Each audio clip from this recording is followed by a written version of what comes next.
consumer credit models that allows customers to purchase and pay for them in equal installments over the time, and often with a zero interest, if it's repaid in time. And I think this model is pretty unique. Actually, it's in competition to the credit cards. In the United States, we see that credit card adoption is 70% for the adult population. But with a credit card, you need to go into the full credit check, which is not available for everyone. And there is a huge market level which is underserved because you cannot go to the bank, you cannot pass the full credit check. There are several reasons. And even in the United States, we see students or young generation who are not getting the credit cards because they don't have enough funds or they don't have a stable job and they cannot apply and get the credit card. So even in the United States, the buy now pay later platforms are growing really fast, like 2-digit numbers. And if we compare, the buy now pay later actually allows to do the soft check. It's not a full credit check, and that's one of the advantage or the difference compared to the cards. Interest rate, which is really good for this region, is usually 0%, which is potentially making it chariot-aware frameworks. Repayments is usually installed, the fixed installments, you know, the exact dates when you go to repay for the credit, which is different for the credit cards, it's revolving credit. And accessibility, it's much lower barrier. But I think it's not just that. So there are several types how actually buy now pay later is working. It seems to be so easy. Like you just have an account, you open in the card and then use it. But it's much more complex because it usually starts with the merchant integrated path. And nowadays what we see with the Tabi, with the Tamara, with the Klarna, actually it's smart building through the several components to have a better coverage.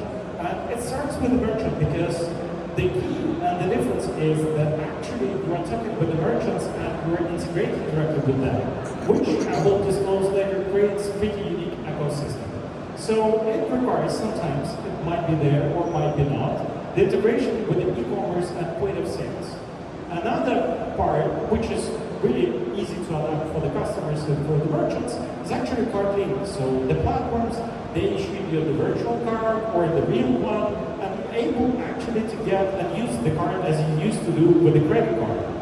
And the third one, which is pretty popular with the banks nowadays, is post-purchase. So you use the card, and then instead of like getting the installments and spending the credit, you see that actually you can benefit by splitting, by using Pay 3 or Pay 4 and pay as a post-purchase. And another one which is really growing nowadays, and we see a lot of super apps popping up, not just in Asia and Middle East region, but also in the West world, it's super apps. One of the examples, Revolut, it's a huge shop. Like you basically go to your ref points, you see a lot of e-commerce which is providing you discounts. So it gives an ability to promote the brands inside of the super app, and actually gives really unique experience by using and having those installments right in the super app. And let's not mix up the mechanics of the buy now pay later and the business models. And the business model is pretty straightforward in one hand. So it's merchant discount rate. So usually it's from 3 to 8% per transaction. And interest rate depends on the license, because we will talk about that. Depending on your licensing, you might have a possibility to generate the interest on the installments or not. So sometimes it's zero-based or APR-based, and definitely late fees, because actually the portfolio management is built that not everyone is paying for the installments, so the late fee exists, and then structured into the business model, it's structured into the portfolio management. And another part is subscription convenience. Usually, buy now pay laters, they structure different levels of tiers of the customers. Premium, who pay premium, they have better rates or better conditions. Sometimes you need to pay like the convenience for the card and using the platform. So that's about the business model, and it usually comes hand in hand in understanding of the global market. So we did a little bit of research, and we have a really nice detailed article about the players out there, and what we see that actually the market is really growing. By 2026, we will have 437 billion as a market share globally. And that's due to we becoming better with the scoring, onboarding customers, we can provide better liquidity for serving the customers, better integration with merchants. And we see really interesting statistics that women are more likely to use buy now pay later services. And the adoption rate in different generations is also different. Like Gen Z and millennials will use buy now pay later platforms rather than going to retail banks, getting the credit card and using as other populations. So it should be kept in mind because focusing on the generations that becoming more and more in our trends, it's really beneficial. Like you will grow faster. So you can learn a little bit more statistics on our website. And key players. Everyone knows Klarna. So total revenue is $2.8 billion and it grew almost 24% per year. And gross merchandise volume is 105 billion, which is an astonishing number. Revenue is there, and at a certain point there was some certain hiccups with valuation and overall the business model. But after the COVID time and in 2025, we see that there is no issues with the business models.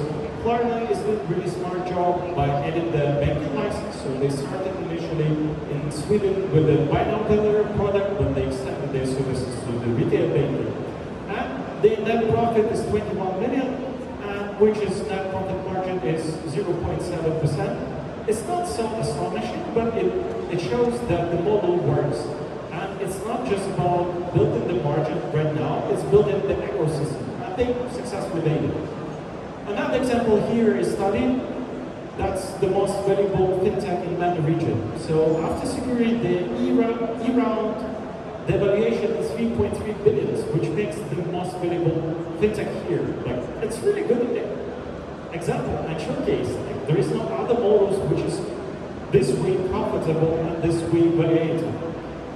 The annualized transaction volume is exceeding $10 billion, and the growth per year, year to year, is 66.5%, which is really great. But still, there are some risks attached to this model, as in any credits. So, when you're thinking about buy now pay later, I think that's a product which is a great combination between tech and financial. And with this financial part, you need to think about credit risk and non-performing loans, because that's definitely the part attached to your portfolio management and loan management, because definitely not everyone will repay and should be structured in the business model. Another hot topic that everyone is discussing is consumer over-indebtedness, because buy now pay later makes decision easier for customers to buy something and then think about payments later, which is a business model still, but we need, as a platforms and product owners or C-level, we need to think how to protect those customers, and there are some instruments for that.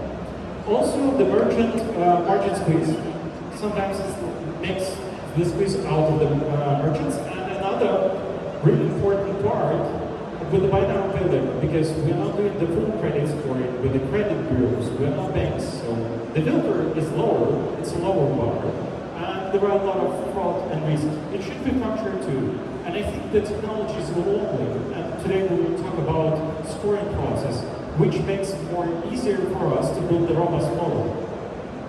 Portfolio management. Here, I think, and from our experience doing it for years, credit scoring strategy is key, because the better you understand your audience, the better you understand how to score your customers and properly onboard them to the platform, the better margins are, the better numbers are.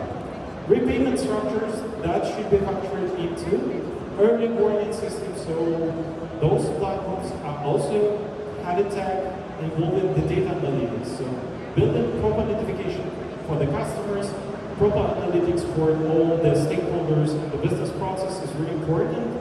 And then recovery tiers also is one of the key factors in the portfolio management.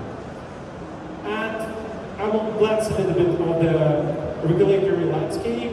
The regulations in the United Kingdom actually tightening, because FCA is introducing buy now pay later framework. In the European Union, there is a PSD3 and DORA lens, which is affecting buy now, pay later. And here in UAE, actually the central bank is introducing sandbox approach for shared compliance considerations, and fairly two big names, Tabi and Tamara, they didn't start with buy now, pay later platform because they used the license over the retail to cover the business operations, but that's kind of an evolving model. So I think we will see more regulatory changes and adoption for those models. Today, I will go a little bit into the implementation, but one of the ways how to implement this is actually Fintech Core. It's a Dashdevs product. We have the ready-made components for the system, so it's spinning the buy now, pay later platform almost with no time. We have an ability to create the virtual ledger system for top of P&L balances and cash flow for buy now, pay later, because from our experience, that's a small thing. Like coming from financial world, you understand how it's important, those three dots, like proper visibility for balances, P&L, cash flow, but still certain tech companies missing that. We have mobile applications and business intelligence built into the platform.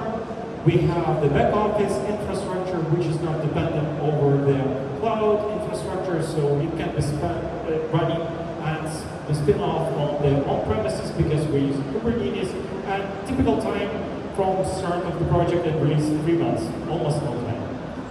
And let's go through the workflow that we see in buy now, pay later. Usually it starts with the initiating the purchase. So the customer is not going to application, not registering as a walk-in usually, but those possibilities exist. Usually you start with the purchase through the merchant, and then customer choose the buy now, pay later.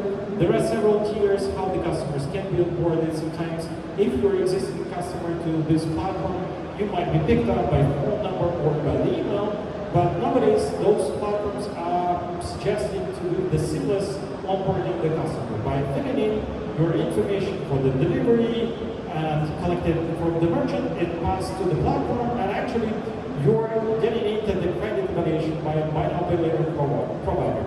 We will talk about scoring on the next slides, and then the order fulfillment is happening, the installments are generating, and then you do the repayments through the platform with notifications, etc. So buy now, pay later cards and buy now, pay later plus cards is a powerful combo. You can see several screenshots from our platform. Usually you have an ability to issue the virtual card or the physical one, and then you're able to use in any place which is accepting those payments. And the platform shows you the post usage split, or if that's integrated with the merchants, through the checkout splits for the installments. Onboarding for the customers is really important because you cannot have second time, first time impression. Like customers, they learn their way through the merchants, and if they have really good experience by being onboarded, they will come back. But still, there is exists a possibility to do the walk-in and registrations. Like with the Tabi, you can go to the website, you can register as a walk-in. Usually, it involves the single level of the checks, but sometimes not, because during the merchants, the checkout has less information or it's less frictions for the customers. Because imagine by running the full KYC through the checkout, it means that the checkout will be, the drop level will be unacceptable. So buy now, pay laters are adopted with most of the technology to reduce frictions as it can be, but also do the soft check to provide an ability to maintain the portfolio level. And scoring is one of the elements. Here in UAE, there is one credit bureau, Al Etihad, which allows you as a platform to do the full credit bureau's checks. But if you take a look on Tabi or Tamara, they're not doing this. They're pretty smart. There are other ways how to understand who is with you while the checkout is. And first is Emirates ID metadata, like you can ask for the local information.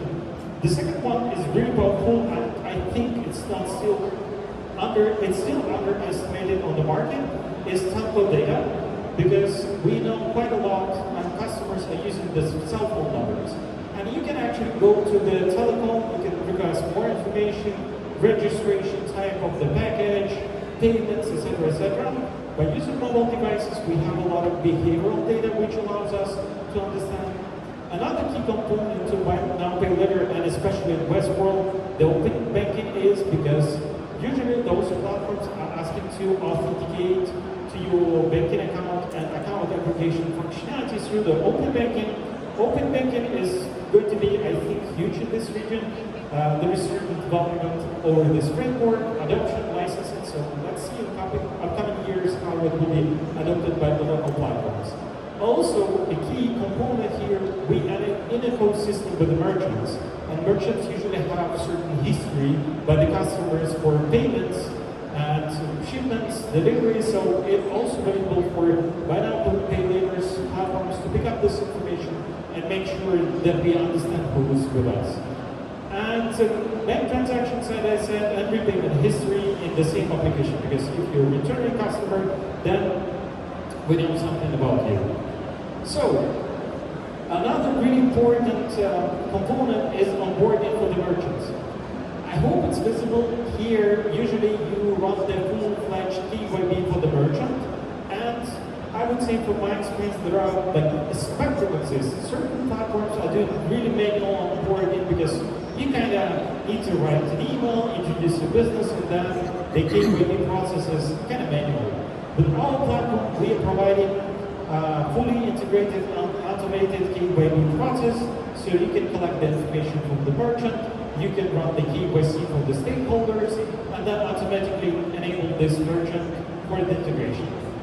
One key mistake that I see from the market, usually and deliberately, product managers are limiting the API information for the integration before you have full-fledged access. What we see, it works really well if you do the soft KYB, but still provide the dashboard and sandbox for the merchants to indicate themselves with the platform, to see the application styles, but in the same way to learn APIs, maybe download plugins which enabling this to WooCommerce or other e-commerce platforms. So keeping the relation with the merchant is really important. It becomes three-point system when you have the customer, you have your platform, but also you have merchants. And merchants, I realize, they enables a lot of benefits for those platforms because we see analytics, we see understanding how our clients are onboarded, etc. etc. Key component which we discussed before is integration during the checkout. And just the small example how the split pay 3 and pay 4 can be implemented. Usually engines are quite flexible with the different payment functionality, depending on your license and depending on the appetite of the regulator. The terms can be different in terms of the time frame. Usually it's up to 1 year because longer credits are treated differently. So here we see a simple example by checkout with the 3 types. And it's kind of seamless experience for the customer because you know that you're using your platform account, you don't need to add more information. While being onboarded, you're granted a specific score, and by this score you have a specific limit that you can use. So after doing the payment, you can see installments. Here we have a small example with the 2 installments for different amounts, and definitely you can see your transactions that you're using platform or payments that you've done.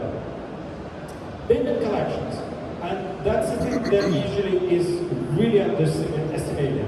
Because in one hand, you might want customers to have more manual frictions for the payments, and you can actually automate this process on behalf of the customers. But it means if it's automated, usually they will not fail with the payment terms, and actually certain business model will be affected because certain platforms, they assume that late fees will be fractured. So that's a consideration, and I've seen great examples on both levels of the spectrum. Like here with the Tabi, the process is pretty automated.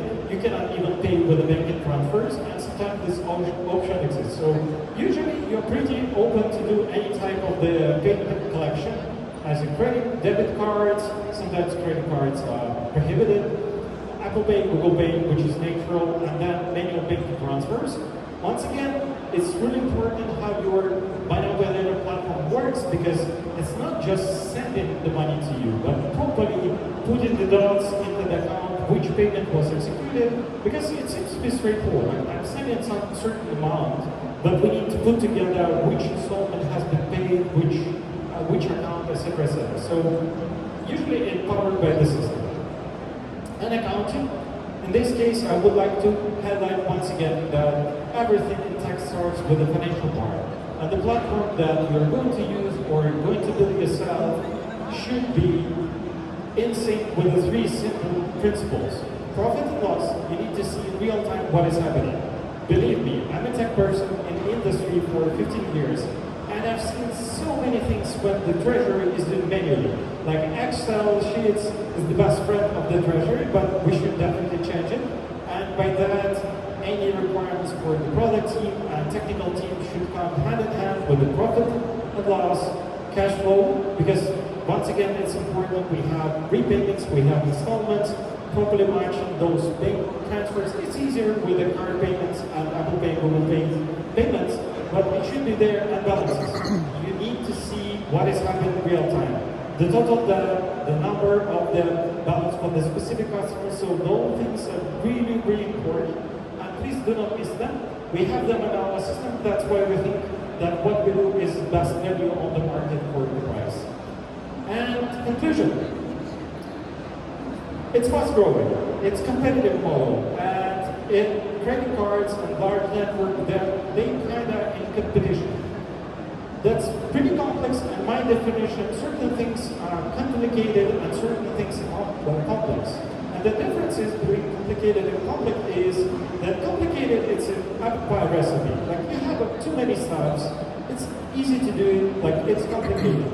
But my now pay later platform is complex. Usually you need to find a unique way how to deal with the scoring. You need to make all the proper connection with the merchants. You need to provide a technical, really sophisticated infrastructure, technical one, because if you're creating the payments, by now pay later payments from the merchants, they will not be happy, but they will be losing money. So a lot of ill-defined problems and interconnected parts is there. So it's complex for the tech and fit part. But great, unique ecosystem between merchants and customers. So what we see usually is two-point communication. You have a platform, you have a customer. This is way beyond because you have 3 points. And merchants is a really advanced way to educate your system about spending habits, the latest trends, what is happening on the market. Data analytics is key. I really like the saying that the data is the oil. If you know what is going on, then you can build better products, you can be more successful financially and technically, because you know in advance what is happening, you can predict the things, and that is really available in this business model. Smart credit scoring is a key. If you do it right, and the examples in the market, if you nailed it, you know the level of the information that you need to request, and what is actually happening with your customers, then you win in this model. Compliance is not negotiable. That's nothing to add to this. And the future buy now pay later is embedded. Like we see that right now there is a big trend, and like on other conferences we're discussing like what is happening, who's in competition with the retail banks, fintechs. I really would like to highlight that right now it's not competition between banks and financial institutions. It's competition between tech giants, because just highlight for a second, Starbucks and Cash Asset has more money with their top-ups as a gift cards than any bank in the United States, because they kind of came into fintech competition and become almost the bank with no banking license. The same is happening with the tech platforms. Apple, Google is really actively pushing financial services. Apple Card, split payments with the Apple Cards, like installments, and I think we need to think how we can be embedded into more platforms and serve more customers. If you would like to learn more, I'm leading the podcast Fintech Art, where we discuss different matters, and it would be a pleasure if you subscribe, if you comment. We're discussing a lot of things, digital currencies, table coins, how to build technical teams, so it's a pleasure to see you subscribe. And questions and answers. I used a lot of time. I think we have like 3 minutes or 5 minutes to answer your questions. I hope you have a lot of questions today. Thank you.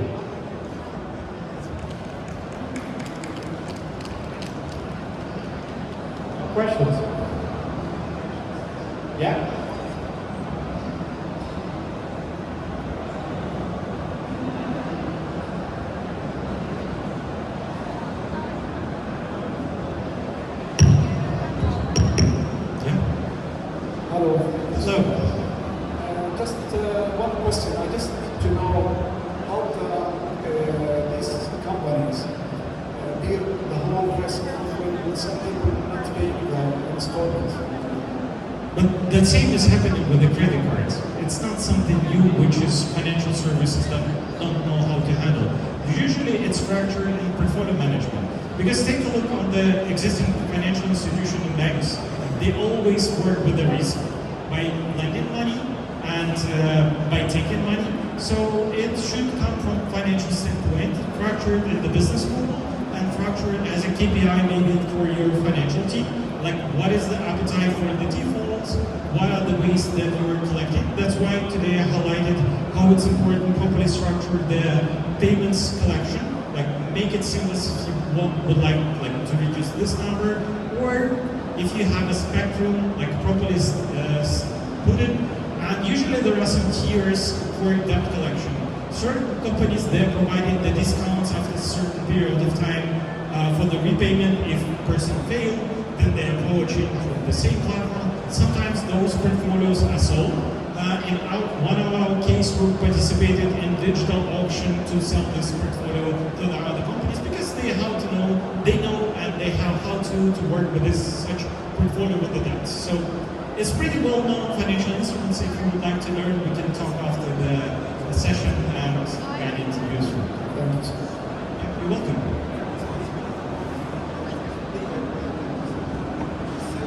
So we're running out of time.